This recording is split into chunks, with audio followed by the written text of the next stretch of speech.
Buterevu edakiika ziri munana zokeza akati ku ssaawa 2 eza enkyaleero nkwaniriza munaffe ali ku Soul TV program Omunnyo Ku Makya akadde kano kenyini ebeera eguse ku Munnyo te ennaku z'omwezi 18 omwezi ogwa January omwaka 2022 mwaka mupya tukwaniriza munaffe tukulisayo mu program Musunsuzi lunaku lwakubiri amaze okutuuka ku mulimu gwo tukwebaza olw'okuba nti otuuse era okakalabye akyali mu ntambula twagaliza olugendo lulungi genda naawe okakalabye mukisa guno era ngutwala okwebaza abazadde abasobodde okutwala abaana ku masomero embeera si nyangu amafuta ebbeeyi yeekanamye ekitegeeza nti n'ebikozesebwa mu bulamu bwaffe bwa bulijjo nabyo ebbeeyi eteeka okuba nga ekyuseemukko tusaba abakwati bako ensonga eyo mwena mulabike nga ensonga eyo mujanguyira mangu okulaba nga mugikolako mu ngeri yonna mwatutegezeza nti ensonga yabadde emotoka oba ebimotoka by'amafuta byabadde nga byesibidde ku nsalo naye ate amawulire agafuluma agalaga nti kyanditwala wiikisi 2 kijja kwongera era okunyigiriza Bannayuganda tulowooza nti mwanguwe mukole ku nsonga eyo amangu nnyo n'embiro amaanyi ze tusima polo negatiddwako inginiya Ian Cheyune inginiya Ian Cheyune yaliko ssentebe wa district wa Kiso yaweereza mu bifo ebyenjawulo ate nga byavunaanyizibwa mu gavumenti ne bweru wa gavumenti sebo nsanyuse nnyo okulaba enkyaleero nange neyanziza okufuna omukisa ogwo buuza abatulaba ku Soul TV njagala okulamusaako mwenna abatulaba manyi nti mukola omulimu munene okubawayo ne mugamba nti katuteekeko TV eno ate ne muwuliriza abamu oluusi mubamu akatandika okugera naga nti tebataddeeko music nzika neeyongereyo naye ate nga oluusi ebimu ku byogerwa bisobola okuyamba abantu bangi njagala okwebaza Katonda okusooka olwabo bonna abafunye ebirungi abazizaayo abaana ku masomero abakoze ebintu ebitandika omwaka naye ate nenjagala okusaasira ennyo abazadde abafunye ekikangabwa nga bakazaayo abaana baabwe ku masomero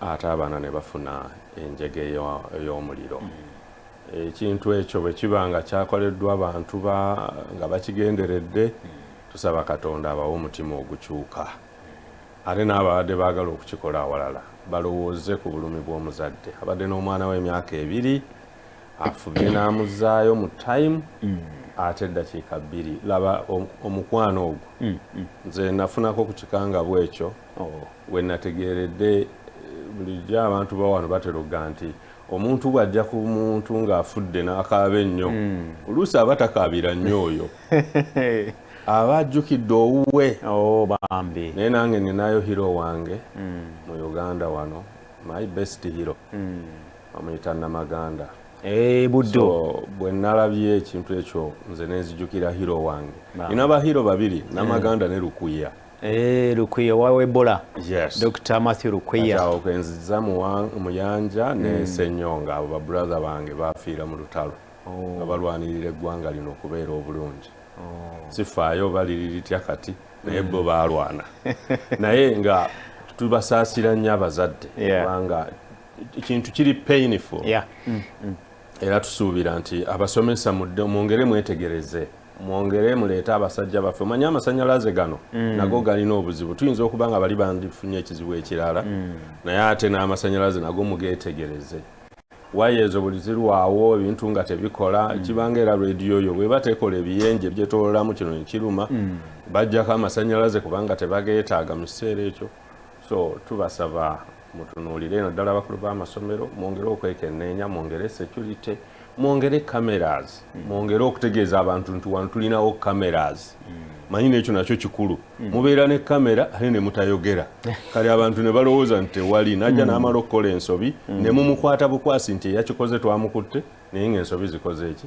ziwedde abasajja bano abazungu bye tutambuddeko naye wano batandisa abantu bafamu okikola agamba nti eno gana amaka gali protected tulina embwa enkambwe ate era tulina ne cameras oba ne security eno bwete so tukikoleko twongere amaanyi mu security twongere amaanyi mu kwekengera twongere amaanyi mu kukebera twongere amaanyi mu kwongera okutegeeza abaana ky'obulamu bwabwe buli mu katyabaga singa tebafaayo kulaba nti ebintu ebikwatagana n'omuliro tebigenda mu maaso nga bikolebwa. Kale tukwaniriza engineer Ian Chaine naawe atulaba ku Soul TV twongera okwaniriza mu program Omunnyo Ku Makya. Nja kusaba producer waffe atuwe emboozi eyo tutandike program bwebanga ready. Kale tugenda gifuna emboozi eyo naye ng'ekitulese enkyaleero ze entegeka ezigenda mu maaso mu kibuga Kampala okuba nti okwongera okutereeza trade order oba okuleeta trade order mu kibuga Kampala ng'entegeka za kugoba abasuubuzi abadde nga bakolera ku nguudo z'ekibuga Kampala nga zino entegeka ziwuumiddwamu omutwe RDC owa Kampala RCC owa Kampala Mwami Hussein nga wiiki ewedde yavaayo n'alangirira era n'alabula abasuubuzi bonna abasuubulira bakola emirimu gyabwe ku nguudo z'ekibuga Kampala n'abawa ennaku 10. Ennaku 10 bwe zaayita n'abawa grace period y'ennaku 5. Ennaku 5 ezo zaayise oba zaaweddeko olunaku lw'eggulo era olunaku lw'eggulo bwakeeredde ng'amagye ne poliisi n'ebitongole byonna ekitongole ekya Kampala Capital City Authority Law Enforcement gundi yaabwe ya Law Enforcement bonna basobodde okubanga enteekerezo bazenyigiddemu gye byagweredde nga abasuubuzi ate balimiranga beewolereza baga nti si ke kandibadde akaseera katuufu bagoba ku nguudo z'ekibuga Kampala ate nga akaseera si gwe mulundi ogusoose entegeka z'ekika kino okuba nti zibadde nga zivaayo oba zigibwayo abakulembeze. Tumanyi nti abakulembeze abakwasibwa ekibuga kino enfunda eziwera abavuddeyo nga bagezaako okutereeza ekibuga okuyita mu ngeri bw'etyo. Tujjukira bulungi omulembe gwa owekitiibwa Jennifer Musisi ndowooza yasinga okuvaayo n'entegeka namutayiika ey'okutereeza ekibuga neera byamaliriza nga abasuubuzi abasuubulira ku nguudo z'ekibuga Kampala balemeddeko ku nguudo. Ekibuga Kampala naawe kenyini naffe kenyini abawangalira mu kibuga Kampala otuuka n'ogaa nti oba kino kibuga ino capital city oba nedda. Ogenda okulaba nga n'abatunda emiyembe, swiiti, emicungwa, obutungulu kumpi batundira ne ku mulyango gwa Parliament. Enguudo z'ekibuga zonna ekibuga Kampala kijjudde abasuubuzi abatunda engoye bali mu nkuubo bali mu corridors bali ku mbalaza bali ku pavement embeera bwetyo webadde. Mwami Hudu Hussein RCC wa Kampala yagamba nti ayanukula ddoboozi eri Abannayuganda nti bavuddeyo nnyo n'abaloboozi nga bagerageranya ekibuga Kampala n'ebibuga ebirala ebiri mu region eno nga bagamba nti ekibuga Kampala kumpi katale kalamba ekibuga kyonna katale kumpi it's a big slum, a big market. Agamba nti kati entegeka zino zakwanu gavumenti eyanukula amaloboozi ago baleeta trade order mu kibuga Kampala n'abasuubuzi nabo balina bye boogera mu kwewolereza nti oba oliawo kwe bandisigadde nga bakolera kuba n'ebifo gye basindika nti bagende mu butale tebikyaliyo. Kasooke tulabe amaloboozi gaabwe tufune amaloboozi gaabwe ate tukomewo mu studios. RCC wa Kampala Hudu Hussein akedde kuwubako olubu lwa kigere mu katale akawusaafi okulaba ddala oba waliyo ebifo nga batembeeyi be bagoba mu Kampala gye bayinza okuba nga badda mu kaseera kano ne batandika okukolerayo. Mu Busaafi market okufuna omudaala, mu Owino market, mu Wandegea market tosasula wadde n'ekiki n'ekikumi. Asabye bannakampala naddala abatembeeyi ku nguudo baleme kubuzibwabuzibwa ne bannabyabufuzi wabula basalewo omulundi gumu bave ku nguudo. Si buli mukulembeze kubanga omukulembeze abuulira omuntu amazima n'amugamba Amagye ne poliisi biyiiriddwa mu kibuga Kampala wakati okuyambako KCCA okujja abatembeeyi ababadde beesisiggirizza okukolera ku nguudo nga baagala babazze mu butale. Oluvannyuma lwa RCC wa Kampala Hudu Hussein okuvaayo sabbiiti ewedde n'ategeeza nga bwe batayagala batembeeyi ku nguudo zino eza Kampala bw'atyo n'alangira ebikwekweto ku batembeeyi abanaalemera ku nguudo.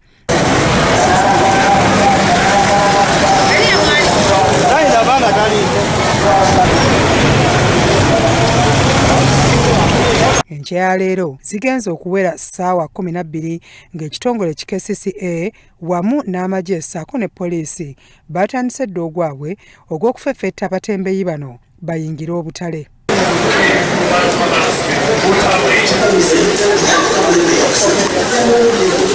Bano beeyawuzzaamu ebiwayi eby'enjawulo era ng'ekiwayi ekisoose kisookedde mu kikuubo ng'eno obwedda abasuubuzi abateeka ebintu ku mbalaza balagibwa okubiggyawo naddala babadde ku mbalaza z'amaduuka.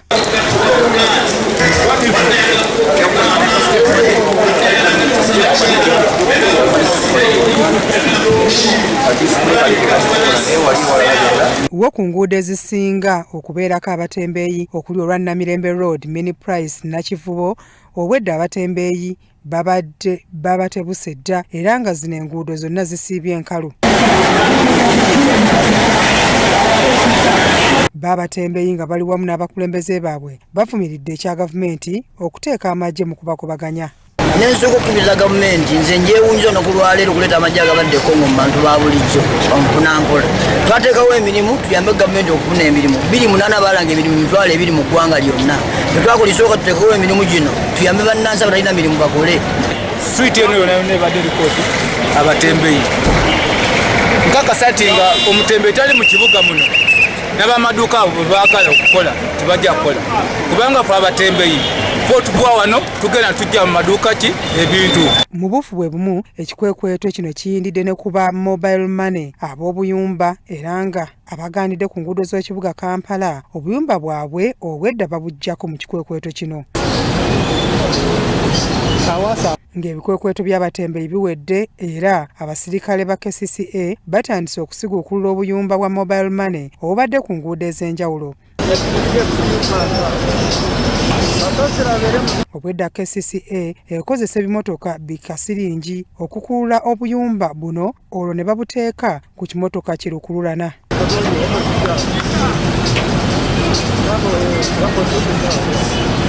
Bano nga bakulembeddwamu Agaba Albert akulira okuteekerateekera division y'e Masekati ag'ekibuga Kampala agamba nti obuyumba buno bususse okukyafuwaza ekibuga. N'olaba obuyumba buno bwonna bwe buli wonna bulabisa ekibuga bubi ate bungi ate buli wamu ate olaba wano wokka space eno yokka wabaddewo obuyumba obusukka mu 10.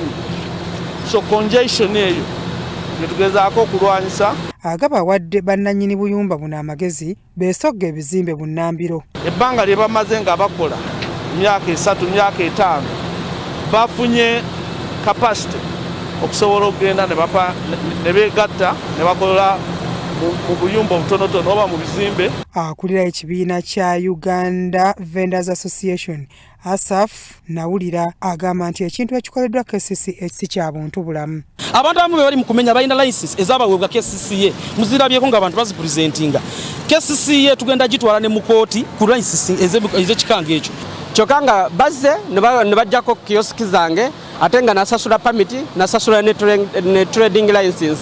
So kati yo abasajja bano bwe tuba twogera nabo batugamba nti ebintu biva above. So katate nga above abasi banansi. Byachambadde Lawrence ne Hakim Sali ku Rasot TV Omunnyo. Kale babavu tubafunye bulungi era n'amaloboozi gabwe tugafunye. Emboozi bweto bwe tutandise enkyaleero n'okubaganya ebirowoozo ku nsonga bwe zityo twegattiddwako Dr. Emmanuel Solonjoji ye meya yeweekitiibwa meya wa Kawempe Division mubuuzeeko atubuuzeeko. Oweekitiibwa Dr. Emmanuel Solonjoji oli ku Salt TV program Omunnyo Ku Makya. Nsaba bubuuza ku balabi baffe then tukomewo tutandike okubaganya ebirowoozo. Abalabi bonna abali ku Salt TV Omunnyo mbalamusaako era ne baga nti Mukama yeebazibwe. Kale tweyanzege Dr. Emmanuel Solonjoji kati discussion ketandike engineer tandikirawo wenyini amaloboozi g'abasuubuzi ogawulidde amaloboozi g'abakulembeze ogawulidde embeera bweto bweri olaba ki mu kaseera kano? Njagala okusooka okwaniriza kojja wange mulabye tuli naye ku programu eno oyo mwami Serunjogi kojja wange era tumanyiganye bulungi. Wow. Mwebaza olulwana lwalwana okusigala mu ntebe alina byakola olusinze bikyankalobiridde ebyokwekyusakyusa sibisobola bulungi njagala mbeere wano naye ekyo si kikulu ekikulu we buweereza obumuweesa obaolyawo obukulembeze. Nze ndowooza Uganda eteekwa okufuna abantu abateekerateekera eggwanga lino nga balumirirwa Uganda. Ate Uganda si map. No. Si map zino zolaba nti tuyita wali Karamoja ekidepo ne tugenda wali Arua ne tukkirira ne Masindi ne tukkirira wansi Kabale ne tuweta ku Victoria ate ne tudda wane Namayingo. No. Uganda bantu. The human being. So abateekerateekera eggwanga lino bateekwa okuba nga balumirirwa eggwanga Uganda. In other words bateekwa okulumirirwa bannayuganda.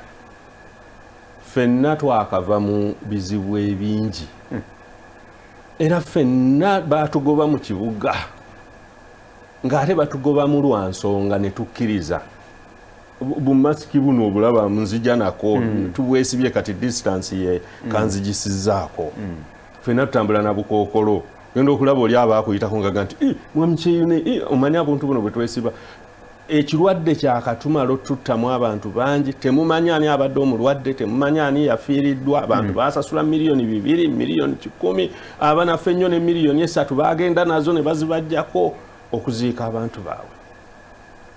Twakasituka tetunnaweza na wiiki 3 gw'oli mukulembeze eki akeera ku makyogo baganya abantu abakafuna omukisa kati abantu abo beefuula aba gavumenti yawa ego baganya abantu baayo nga pulezidenti yakata abantu bali mu kuzzaayo baana ku masomero ffenna tugamba abaana bazibweyo ku masomero gwekyo kyemulabye okukola kati. No, that's not the aim of this government.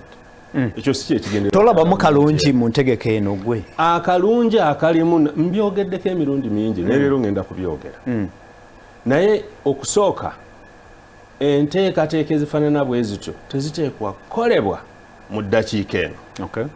Eno essaawa ebadde yakuwooninga bantu n'obawa nti by February anaabeera ku luguudo ffe naawe ate ne February atuuke nga mukoze assessment ne mwongera okwetegereza kubanga tuwulidde sofa abaana bangi tebannaba kuddayo ku masomero bangi era tubadde tunuulira amawulire mangi ku television zammwe zino nga tulaba ng'abantu bagamba nti loole twafunye abantu ku lunaku olusooka naye olwazzeeko tetwafunye bazadde batwala baana kabonero nti abazadde abasoose bapapye ne bagenda ne bakola omulimu gwabwe naye second days 30 days abantu bakyazaayo olw'embeera y'ebyenfuna etali abantu bayise mu buzibu bunene nnyo n'olwaleero we twogerera abantu bakyanoonyereza ngeri ki gye basobola okuddamu bizinensi zaabwe ezaafa.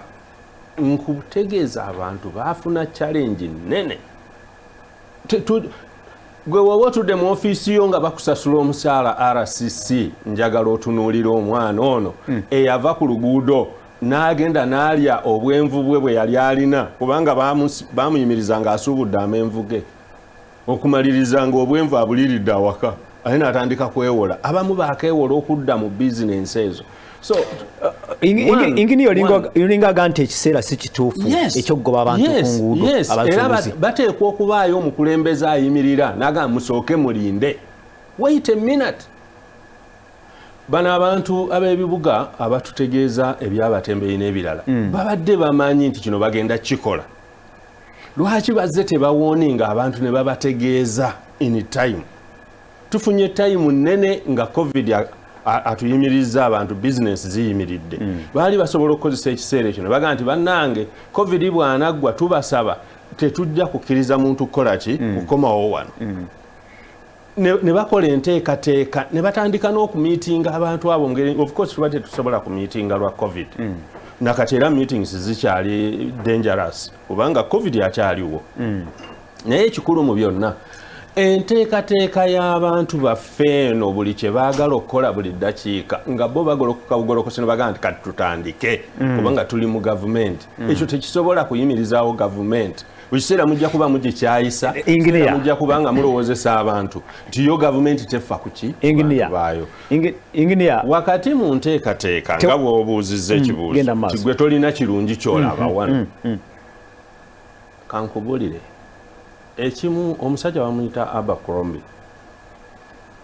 yalaba kye bayita congestion mu kibuga wakati n'agamba no tukole pulaani ya decongestion ng'alaba omujjuzo wakati mu kibuga guyitiridde yes n'agamba tukoleyo enteekateeka ey'okugyawo omujjuzo guno omungi n'agamba tuzimbeyo ebibuga ebirala 10 decongestion plan ze twandiyise nodes nga bw'olaba Nakawa nga bw'owandirabye Nateete nga bw'owandirabye ebibuga ebyetoolodde ekibuga ebyo ne babyongeramu amaanyi ne badecongestinga ekibuga abantu ne bagenda eyo services ne zibeera eyo n'ebintu ebimu ne bibeera eyo kati ekibuga nga kino kyoyogerako ne kibeera bayita high order goods ebintu eby'omuwendo omunene ng'obijja mu kibuga ekyo ng'ebyemuwendo ogwa bulijjo biri eri naye bw'obanga gw'okyagamba nti olina akatale ka Usaafi olina Owino nga zikyali wakati mu kibuga zitunda nnyaanya n'ebijanjaalo ne doodo nkulayirira tonnaba kufuna kye weetaaga.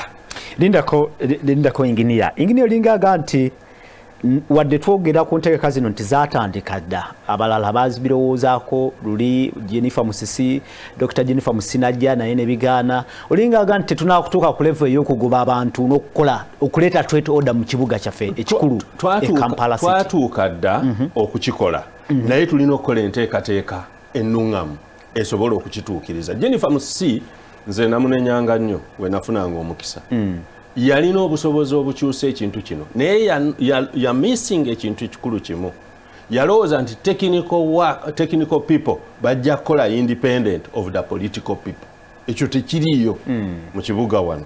Yali alina okulaba nti ab'ebyobufuzi oba ba opposition oba baaki be baali balonze yali alina okutambula nabo kati ye yasalawo atambule yekka ng'ate akimanyi nti abantu batambuliramu balina abantu be bakkiririzaamu. Abantu bano bannabyabufuzi tebali bokka balina abantu ababawo obuki obululu kati bano bw'ovaayo n'oga nti nze mukulu mu kifo kino nze RCC nze executive director ndagidde weetaaga amaanyi ga politician agenda nnyonnyole abantu be nsonga kiki. Nze nali ngenda okuzimba akatale k'ekajjansi abantu baagaana nga nsindiseyo technical people awo ne bagana ne bagamba no tetujja kuzimba katale kano mwagala kutujjawo mwagala kuteekawo paaka nagenda nze kennyini ne mbanyonnyola abantu ne bakkiriza olwayo tulinawo akatale kaakalina. Politicians baali balina okubeerako ku mulembe gwa Jennifer eyo yakola ensobi nnene ate n'abalala baagala okulowooza nti yali akola kyekituufu yabaforcinga out naye teyabannyonnyola lwaki balina okukola ki okuvaawo kyova olaba bw'abagoba ate enkeera bw'avaawo bakola ki.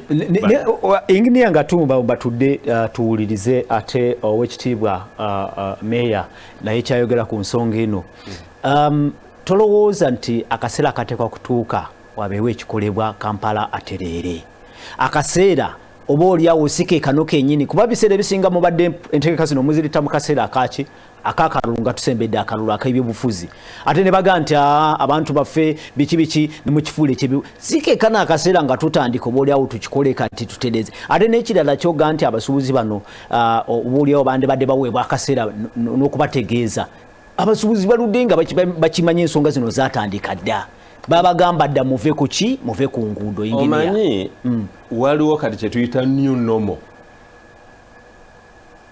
economy ya Uganda after COVID. Tusobola kuleta COVID nti yeremeza abasuubuzi ku nguudo. COVID ya 2020 abasuubuzi babadde ebbanga lyonna ensonga eno eyo abasuubuzi okutundira ku nguudo erudde ebbanga ddene. Sebo kankubuulire ne bwono yemwe baba boda yemwe abataxi tokyasobola era Hudu Hussein agamba nti bava ku bano adda kuba taxi. Omanyi flights meka ze basazizaamu abantu obutatambula omanye ebibuga bimeka ebiyimiriza ikonomi yabyo esereba olwa covid omanye abantu bameka oba amalwaliro ameka agafiiriddwa abasawo ono covid tetukyasobola eno era yayingira it's a new normal kati gye tutandise okuteekateeka era abantu tebeeyibaala nti ebintu byawedde tukyatambulira mu covid challenges bw'otunuulira ikonomi yonna tegenda kuba kyekimu until nga tuzzeemu ne tustabilizinga kino tekigambisa nti bano bajja kubeerawo paka emyaka 10 no so kyenavudde ngamba abaplanners baffe abantu baffe abateekerateekera eggwanga for instance wano nze bansanyusa mu covid ne bakola ku paaka that was good kati mu covid period era bandi badde batandise okukola enteekateeka obutale babuzimbye wano mugenda Wandegeya wali n'obutale ka Wandegeya tekali mu format y'abantu katusoke tudde wa Dr. Emmanuel Sserunjogi owekitiibwa meya wa Kawempe division ensonga zino ateekwa kubanga azitegera bulungi kuba zirimu mu makati owekitiibwa meya tandikirawo wenyini owuliriza ebigambo okuva eno mu studios owuliriza ebigambo amaloboozi g'abasuubuzi n'ebirowoozo bya gavumenti okuyita mu RCC ku nsonga eno oyogera ki ku nsonga eno owekitiibwa neyanziza nnyo omukadde wange nzikiriza nange nyanirize mutabani wange ali mu studios eza Salt mukulu Kyeyune nkulamusiza nnyo mukulu Kyeyune ng'ogyeko okubeera mutabani wange omu ku bakulembeze ab'enjawulo be tulina abotosobola kulimbalimba yatandika obukulembeze ng'akyali muvubuka abamumanyi ebyo tubifaanaganya naye natandika obukulembeze nga nkyali muvubuka yatandika akyali muvubuka abatamumanyi ate n'ayinya emitendera n'abeera kansala ate n'abeera ssentebe abadde mu bifo ebyobukulembeze owekitiibwa agambye nti mulina engeri gye mwawukanamu engeri gye muzanyamu ebyobufuzi era kati awuka wetwawukanira kubanga ekiseera kyamaze nga mukulembeze ndaba atandise experience era bw'aba ayogera abamulabye bonna balaba omusajja omukulembeze asaanidde mu bigambo byonna byayogera n'akugamba nti ekiseera kye tulimu kati si kyekibadde ekiseera ekyokugobaganya abantu mu ngobaganya ate embi fenna tukkiriziganya nange nzikiriziganya naye nti ekibuga kirina okubeerako enjawulo nga tekirimu bantu batundira buli wamu naye ng'abatembeyi oyo amanyi amateeka bulungi nnyo era akikubuulira nti nno ekibuga Kampala okufanaganako n'ebibuga ebirala biteekwa okubeera n'entegeka ey'omu bungi bw'abantu abakirimu emitendera gyonna abagagga ennyo abawakati abatonotono n'abafuna ey'okulya ey'olunaku era buvunaanyizibwa bwa kibuga okumanya nti gano maduuka gateekwa kubeera Kampala Road gano gateekwa kubeera mu Arcade Seziria waliwo Arcade tuzaawula waliwo amaduuka agali mu Sheraton ne mu Nile Hotel nange ogenzeyo waliwo amaduuka agaliyo eyo naye eriyo abagulayo bo nga bakomeeyo abalala ne bajja Kampala Road abo nabo ne bagula abalala ne bagula ebyabwe kati ate wateekwa okubaawo n'abalala abalina okunoonya ebyabwe gye babinoonyeza kati olwaleero gwe ng'omukulembeze osuubirwa kuteekateeka okuteekerateekera ekibuga abantu abo bonna ab'emitendera egyo egy'enjawulo mu nkola eya United Nations Urban 2030 mu Millennium Development Goals kigambibwa nti by 2030 gye bagenda okuteeka 2050 olw'ebizibu ebyenjawulo ebitugwiridde nti mu urban areas mu urban cities oba urban authorities zonna nga bwe tuziraba abantu ab'eggwanga ebitundu 7 bigenda kubeera nga bibeera mu bibuga era ne bakugamba nti mwe abakulembeze b'ebibuga muteekereteekere 2030 oba 2050 kati okuba nti nno mumanyi nti abantu ebitundu 7 ku buli 100 bagenda kubeera mu bibuga bwe tutuuka wano mu Kampala ojja basanga mu Kampala 70% ojja basanga mu Masaka, ojja basanga mu Mbalala, ojja basanga mu bibuga. Kati abakulembeze b'ebibuga nga be balina obuvunaanyizibwa okubateekerateekera. Kati gwe olwaleero bw'osituka n'oga nti ogenda kugobaganya muntu oyo oba okontanye n'endagaano ezimu ze wasayininga ng'okkiriziganyiza ne United Nations nti by 2030 70% bajja kuba mu bibuga era nja kubategekera okulaba nti nabasobola okubeerawo. Kyentegeeza nti ekibuga ky'abantu bonna, buvunaanyizibwa bwaffe okubateekerateekera. Mu bukulu bwange ng'omukulembeze nzikiriziganya n'ekigambo ekigamba nti ekibuga kiteekwa okubeera nga kirabika ng'ekibuga, si Kampala yekka naye n'ebibuga ebirala. Naye oteekateeka nga mukulu injiniya bw'akugambye from experience, nakuga nti abantu obalabudde obagambye okumala ekiseera, ye ate bwoba obagamba obatwala wa? Oyogera olwaleero ku busaafi eri mu kibuga wakati era tolina kyoteeseteese.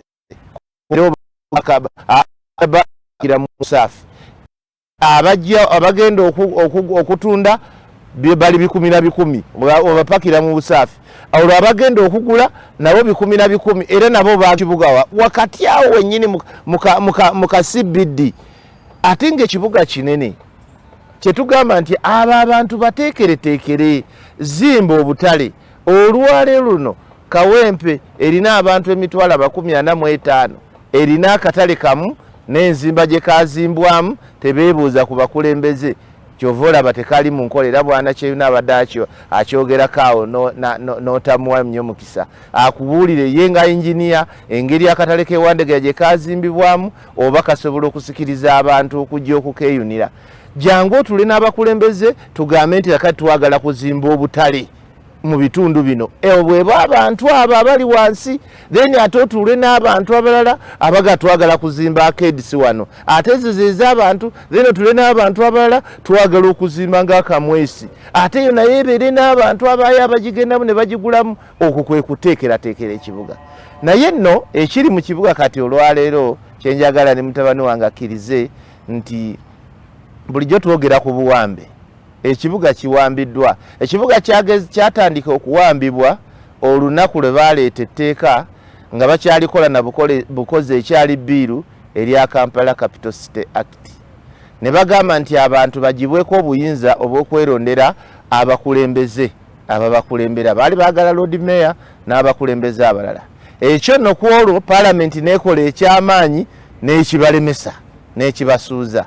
Bwe kibasuuza era ne bajjayo n'ekirala ne bagamba katuleete abantu nga mukyala Musisi atajja abafugisa omukono ogw'ekyuma era tufube nnyo okulanga twejja ku bakulembeze abalondeddwa tuteekewo ono yagenda okukola ekibuga ekyo. Ne bwe yandibadde alina amaanyi ag'enkana ki era kyova olaba yalemererwa ng'era bwana injiniya bw'akugambye nga tolina wiiru y'abantu.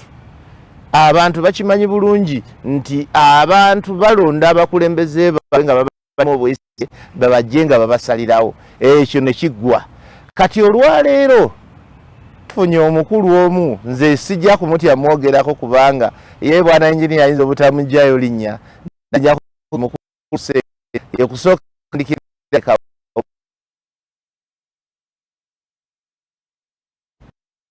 n'ayagala afuge Kawempe. Nze ndi wali omulonde meya w'abantu ye ali wali nga n'aleeta ebibinja ebyo nga kati bino ebibinja byolaba bino ebya smart city ebyo tabitandikidde awo, yabitandikira Kawempe n'aleeta bye bayita Vanguard era ng'akireese kiremese meya Sserunjoji okukola n'akireeta kimulemesa okudda mu bukulembeze nakyo nenkimulemesa. Kakati bwe bamulengera ne balaba nti ajja kusobola okujja okuwamba obukulembeze bagezaako kutuukiriza. Kati mukulu Udu Hussein ye yasalawo kiki kyateekwa okukola ng'ate mu mateeka si yateekwa okusalawo. Kati kyova olaba nti abantu basobola okukola ebyo ekyabatembeeyi kyolaba kati kubanga obukulembeze tebwatuula. Bw'oba onoolako nekyokola mu kibuga onoonya ani akulembera wano, tuteese tutya. Era senga bakireeta mufa abakulembeze twandimugaye nti ekyo tetusobola kikola bwetyo wabula tusooke tuteeka amataala ku kifo gundi tukolewo enguudo 2 oba 3 abantu bano tubateeke wano nga bwe twali tusazeewo. Naye bo baddira abantu bonna ne babagamba nti ono ajja kukola kifuba ekifuba amaanyi tegalya muganda wange amaanyi tegalya wagagezaako ekawempe n'olaba nga tegalya nawana tegasobola kulya nze njagala kibeere ku recording ng'omukulembeze mukama wange nze meeya wa kawempe esebo Owekitiibwa Meeya olwakadde mbadde nze meeya wa division ye kawempe ya tufunzeemu katono ngamaliriza na kano ogamba nti wabaddewo ebbanga lyonna wabaddewo obutakwatagana ku ntegeka eziva mu gavumenti n'abakulembeze abawansi mu kitundu nti obaoliawo kyekiviiriddeko embeera eno naye ate kankujukize nti Owekitiibwa Meeya waliwo n'abalowooza nti ebyobufuzi byammwe abamu mwekirira nnyo mu nsonga eno ate ne muviirako obaoliawo n'ekibuga okusigala nga kiringa bwe kiri ebbanga lino lyonna tuguvaamu tutya mu nsonga eno mbadde nsaba nti Meeya okyanukule mu ddakiika nga 3 then tukome mu studios then tulabe engeri gisobola okuwumbawumbamu ensonga eno ngenda kweyo ensonga muganda wange mbadde kuga nti akakodyo k'okugyawo abatembeeyi enkola ennuŋŋamu yandibadde abakulembeze tutuule tugambe nti abantu bano tubawe ekiseera timing yokka mbi timing mbi abantu ngire bwana engineer bwakugambye sawukana na statement zisinga zonna zakoze nze ndi ndowooza ya byabufuzi ndala ngera bwakugambye okuvira ddala weyandaba ate naye ali ku luuyi lulala naye siina lunaku lwe nali nsanze engineer nesiimira kumubuuza kubanga olwokuba ali ku ludda olulala era n'okuba nti ne bwe yabeeranga ewakisonga mwebuuzaako ne mugaa kino tukikoze tutya kino bwe tukikola kuba twali ku muliraano eyo yenkola ey'obukulembeze ng'ate alowooleza ku sayidi ndala nze kyeŋŋamba fe abakulembeze abali ku ludda oluvuganya tetulina n'akamu ntegeka yakwekkiriranya tetulina n'akamu ke tugamba abantu nti tebasasula misolo senga kyali bwe kito senga walirabye emisolo tegisasulwa tetulina n'akamu tugamba nti wano tetulina gwe tuwasuubi nti ojja kubeera awo okolerewo emirembe n'emirembe naye ffe tugamba nti mu nsi yonna abantu bateekebwa so si kugobaganyizibwa nga nti nolowooza nti onoobagoba bugobi ffe tugamba era kyovula nti tuweerezza ekiseera ekiwera n'olaba ekibuga buli lwe tugezaako okuteekateeka Mwami Museveni mugwesoka webuuze nti bwe twali tuteekateeka ababodaboda ani yavaayo n'agaana ababodaboda okubawandiika bwe twali tugamba tubawandiike tubawe stages ekiseera kyaliwo nga tubawadde ne stages mukulu kyeyunanjulira nga tubawadde n'obupande obufaana obw'enjawulo buno bwekawempe buno bwegindi ani yavaayo Mwami Museveni nyini yavaayo n'agamba ababoda temubawandiika abatembeeyi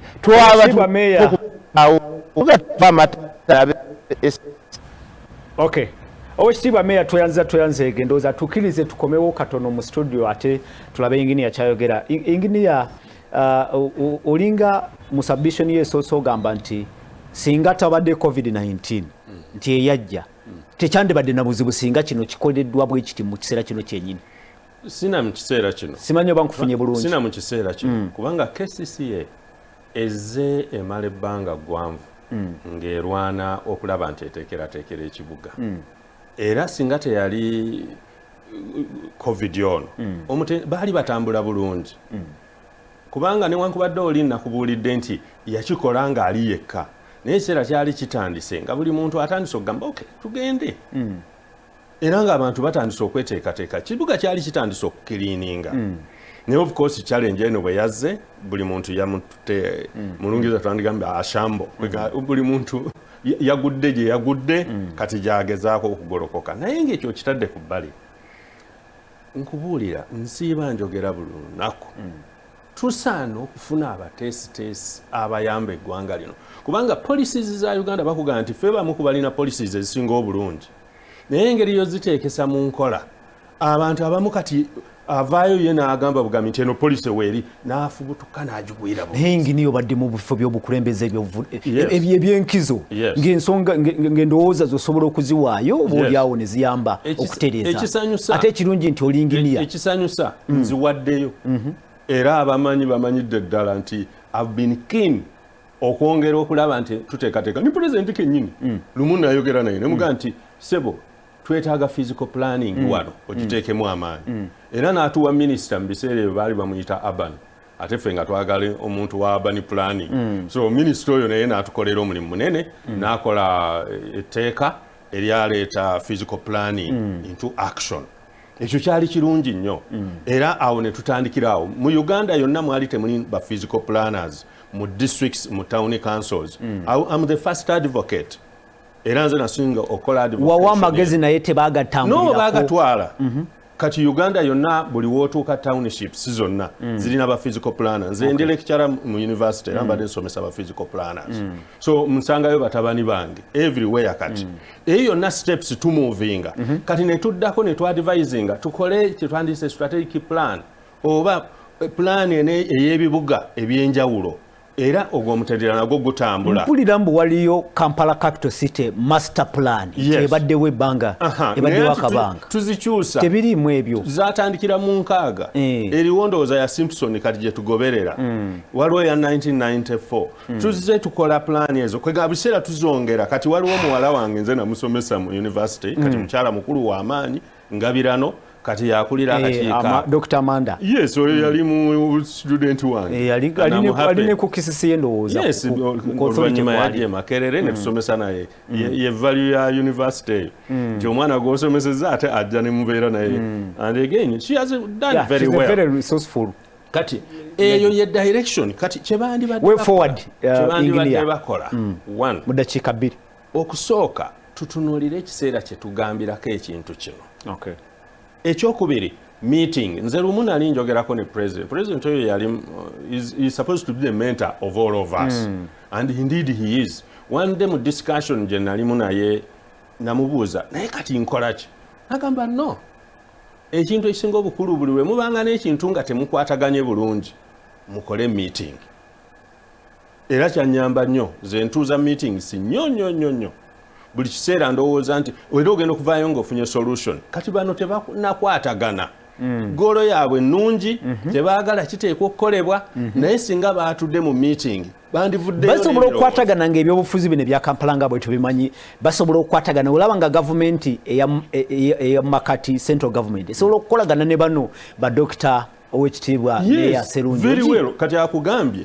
nze twalinga nabo ne road mayor Lukwago chairman w'abano bonna no owekitiibwa road mayor Lukwago batuule bulungi bakwatagana ate kati Lukwago yeyongedde okuba ize kubanga yakamala ebisanja bibiri kati akutte kyakusatu ekitegeeza naye tayagala kuva mu buyinza kati oyo afaanana bw'atyo ate kati ali even easier n'okusinga mubadde olowooza so way forward one bamanye nti twetaaga okuplaningira abantu bano bo gye bali bino ebyokulowooza nti wali obutale bwa usaafi n'ebirala bakole research bakole feasibility ne bagamba ebifo gye biri mu usaafi n'awalala wonna owino waali nakasero waali nakawa gyali na tete gyali kati kanjogere ng'omusomesa wa university buli lwabeerawo problem tukola research okunoonya lwaki problem eyo n'okutuusa kati teri solved era solution yaayo eri ki bakole research lwaki abantu tebayingira mu usaafi oba mu butale buno era solution eri ki kubanga waliwo ensonga lwaki abantu tebayingira mu usaafi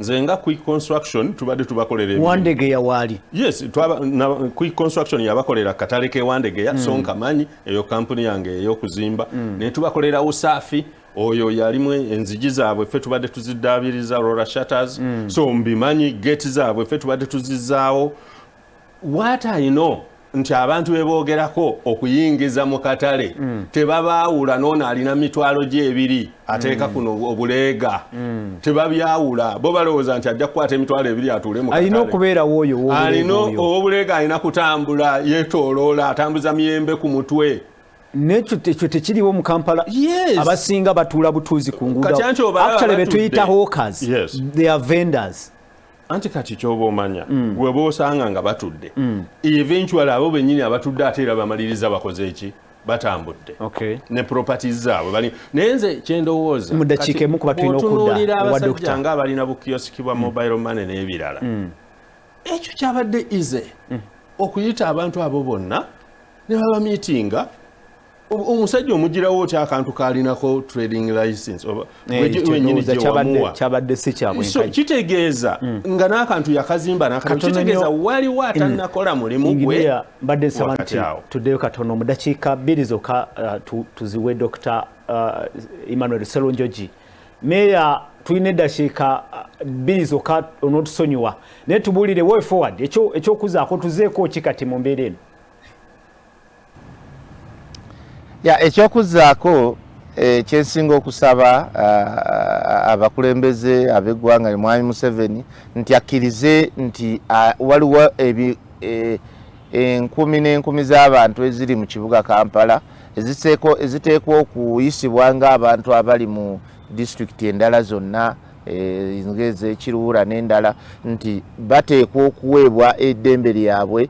Ekitegeeza nti abakulembeze bateekwa okuba nga basibwamu ebitiibwa bakkirizibwa nti bano be bakulembeze. Tukole ekintu ky'okuteesa n'okutuula awamu nti mwe mbadde mugamba mutya inginiya akyogedde bulungi n'omuzungu akyogera. Discussing a problem is half a solution of that very problem. Senga mutuula ne mugamba nti tulina ebintu bingi bye tutuddeko wano ebyokwerinda by'ekibuga batuyita ne tutuula ne tugaa tutuuleko. Planning ngera bwajogeddeko tutuula bw'olaba nga ebizimbe ne bwe kiba kizimbe kimu nga kifunye obuzibu era bajja ne batuyita ne tutuula ne tugaa nti kino tetuddamu kikola. Engineer Amanda tutuula naye era n'atuwa ebyokukola ne tugaa nti wano tukole bwe tuti n'obukiiko buliko abamembers baffe. Wabulewo omuntu agamba nti ekibuga tukyagaliza kuba naffe erigasi gye tugenda okulekawo ntugaa nti twakoze kino. Buli nkulaakulana lwejjawo nga nnungi, buli emirembe lwerijjawo. Naye tusobola kubeera mu kwenyumiriza nti obuyumba bw'Emutyeeni obw'Abannayuganda 500 bwateekeddwako omuliro. Ebintu by'abantu eby'obukadde 200 byatwaliddwa Nakawa ne bivunda. Okwo tekuba kwenyumiriza.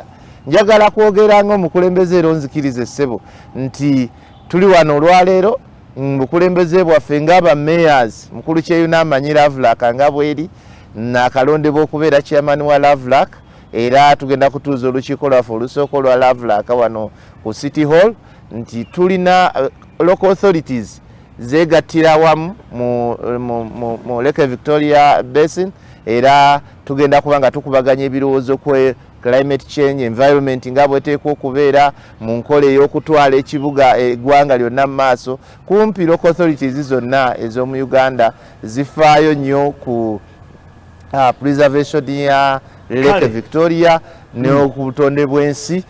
Tuli mu kaweefube w'okulaba so njagala mutuweereze essaala. Tweyanza nnyo tweyanzeeke Dr. Emmanuel Sserunjogi ow'ekitiibwa meeya wa division y'Ekawempe obale kutuwa akaddaako n'okugabana naffe ebirowoozo ebyo n'abalabi baffe n'abawuliza baffe erudde eyo. Katusuubire nti ku mulundi guno muli bamalirivu ebyobufuzi mugenda biza ebbali mulabike nga mukwatagana n'abakwati b'ensonga eno ekintu kino mukitereeze once and for all. Second zizoka osiibule tuve ku mpewo. Nze njagala kwebaza abo bonna abafuba okulaba ntutereeza ekibuga naye mbasaba ensonga ezimu bazikwatire wamu batuule n'abo bekikwatako ate si ekyo kyokka bongere amaanyi mu nteekateeka kubanga ekibuga kikyetaaga abalowooza ku metropolitan area ey'ekibuga Kampala njagala nze ndowooza bakyongeremu amaanyi kubanga ekyo yegenda okuba solution omujjuzo tegujja kulekeraawo ate abantu baleme kulowooza tibana abantu betwogerako ba Kampala baviira ddala mu Uganda yonna ne bajja wano okunoonya fortune yaabwe. Kale ali ku Soul TV program Omunnyo Ku Makya kadde kaffe awo wekakomye tujja kudda olunaku olw'enkya tutandikirawo ensonga z'ekibuga bwe tubanga tufunyeyo kadde tulikomawo era tuwongereza okwo. Inginiya Ian Kyeine abadde mugenyi waffe mu studios so nga ate Dr. Emmanuel Sserunjogi meeya w'Ekawempe abadde mugenyi waffe naye erudde eri. Katulowooze nti tulina kye tufunyeemu tulina kye tuyizeemu ate abakwata b'ensonga mujja kukola ekyo kiteekeddwa okukolebwa. Tulabike ng'ekibuga kyaffe Kampala tukyenyumirizaamu nga bannayuganda. Kambagaliza olunaku olungi amanyi ze tusima polo musibe bulungi mweraba.